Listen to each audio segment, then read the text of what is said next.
Assalamualaikum warahmatullahi wabarakatuh.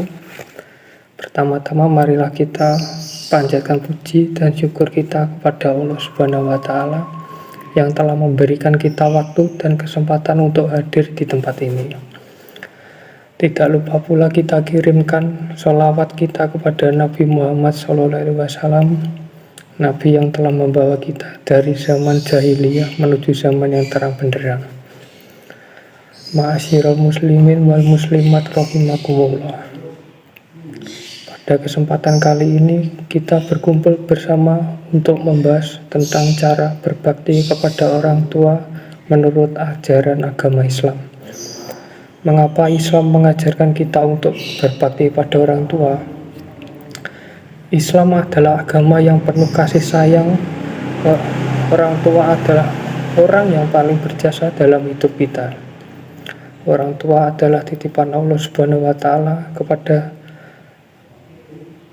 setiap anak, baik itu ibu, ayah, kakek, nenek maupun ibu susu.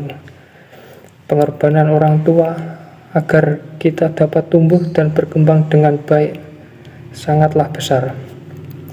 Oleh sebab itu, berbakti kepada orang tua pun menjadi salah satu amalan yang paling utama dalam ajaran Islam. Ada sebuah hadis yang artinya dari sahabat Abdullah bin Mas'ud. Ia bertanya kepada Rasulullah, "Wahai Rasulullah, apakah amal paling utama?" "Sholat pada waktunya," jawab Rasul. Ia pun bertanya lagi, "Lalu apa?" "Lalu berbakti kepada orang tua," jawabnya. Ia lalu bertanya lagi, "Kemudian apa?" "Jihad di jalan Allah," jawabnya. Dan ada sebuah ungkapan yang sudah tidak asing bagi telinga kita, bahwa surga ada di bawah telapak kaki ibu. Namun kita semua maklum bila ungkapan itu harus dipahami bahwa jika kita menghendaki surga, maka kita harus memuliakan kedua orang tua kita, baik terhadap ibu maupun bapak.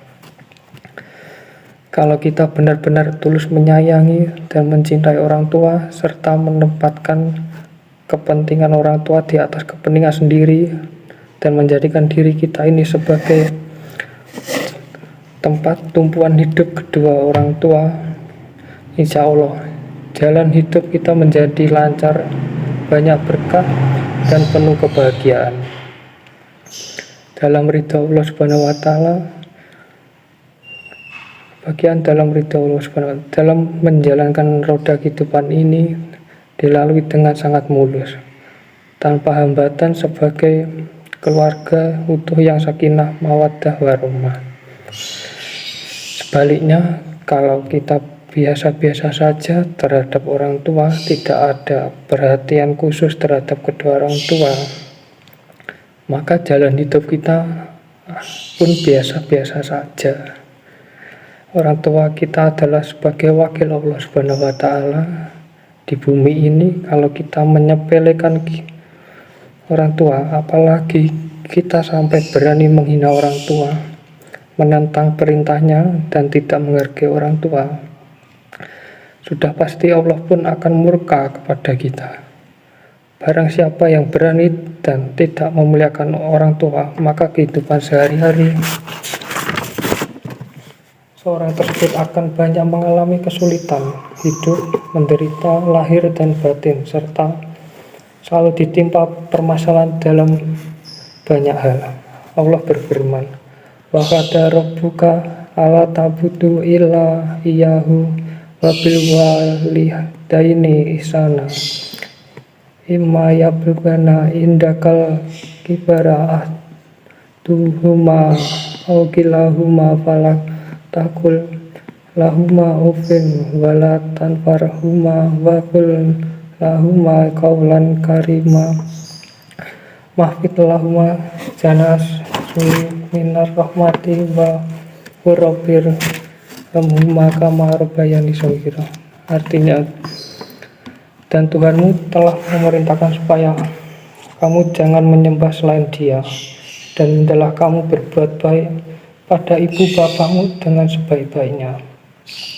Jika salah seorang di antara kedua atau kedua-keduanya sampai berumur lanjut dalam pemeliharaanmu, maka sekali-kali janganlah kamu mengatakan kepada keduanya perkataan "ah", dan janganlah kamu membentak mereka, dan ucapkanlah kepada mereka perkataan yang mulia. Surat Al-Isra ayat 23. Dan rendahkanlah dirimu terhadap mereka berdua dengan penuh kesayangan, dan mengucapkanlah, wahai Tuhanku, kasihilah mereka keduanya sebagaimana mereka berdua telah mendidik aku di waktu kecil. Surat Al-Isra ayat 24. Ayat ini mengingatkan kita bahwa balasan dan murka Allah tidak mesti harus menunggu hingga kiamat nanti, namun banyak yang langsung dirasakan saat masih di dunia.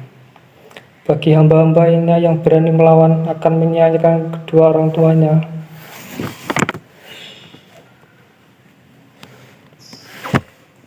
Rasulullah bersabda, semua perbuatan dosa balasannya ditangguhkan oleh Allah Subhanahu wa Ta'ala sesuai dengan kehendaknya hingga hari kiamat, kecuali dosa menyakiti hati orang tua, karena sesungguhnya azab perbuatan tersebut disegerakan atas pelakunya sewaktu masih hidup sebelum mati.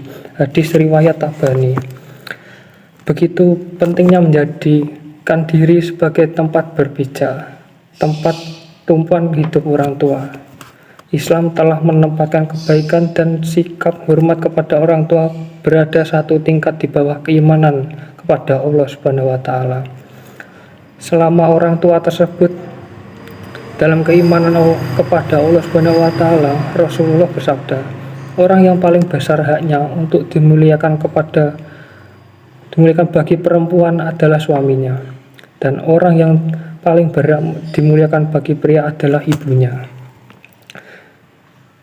Hadis di atas berarti bahwa seorang perempuan harus berbakti kepada suaminya dan pria harus berbakti pada ibunya. Para istri hendaklah menjadi istri yang soleh, yang membantu dan mendorong suaminya untuk memuliakan orang tuanya. Khususnya ibu dan para suami hendaknya bijaksana memudahkan istri memuliakan orang tuanya juga. Ma'asyiral muslimin wal muslimat rahimakumullah. Sebagai kesimpulan, marilah kita berusaha untuk melakukan yang terbaik untuk kedua orang tua kita, termasuk mertua, semaksimal yang kita bisa. Insya Allah mereka akan ridho kepada kita.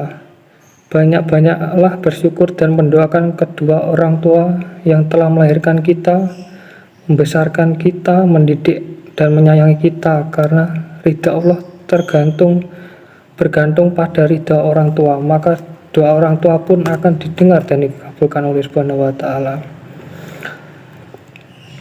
Bukan tidak mungkin keharmonisan dalam keluarga, kebahagiaan keluarga, bahkan ketidaklancaran kita dalam memperoleh rezeki dan meraih puncak sukses dalam hidup selama ini terhalang oleh sikap, cara berbicara, dan tindakan kita yang kekurangan memuliakan orang tua maupun mertua.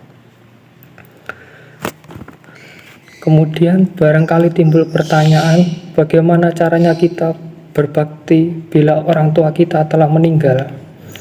Di antara cara berbuat baik bagi orang tua yang telah tiada adalah dengan cara menyambung silaturahmi dengan teman, saudara, atau orang-orang terdekatnya. Menghubungi teman orang tua kita termasuk menghubung rahim atau silaturahmi. Tentang silaturahmi ini terdapat beberapa ayat atau hadis yang menyuruh kita menyambungkan, misalnya surat Ar-Ra'd ayat 21. Demikian ditekannya menghubungi silaturahmi itu terlihat dari hadis yang diriwayatkan oleh Bukhari yang berbunyi, barang siapa suka diluaskan rezekinya akan dipanjangkan sebutan baiknya, maka hendaklah ia menghubungi kerabatnya. Itulah ceramah yang sempat saya sampaikan, lebih dan kurangnya mohon dimaafkan. Wabillahi taufik wali hidayah. Wassalamualaikum warahmatullahi wabarakatuh.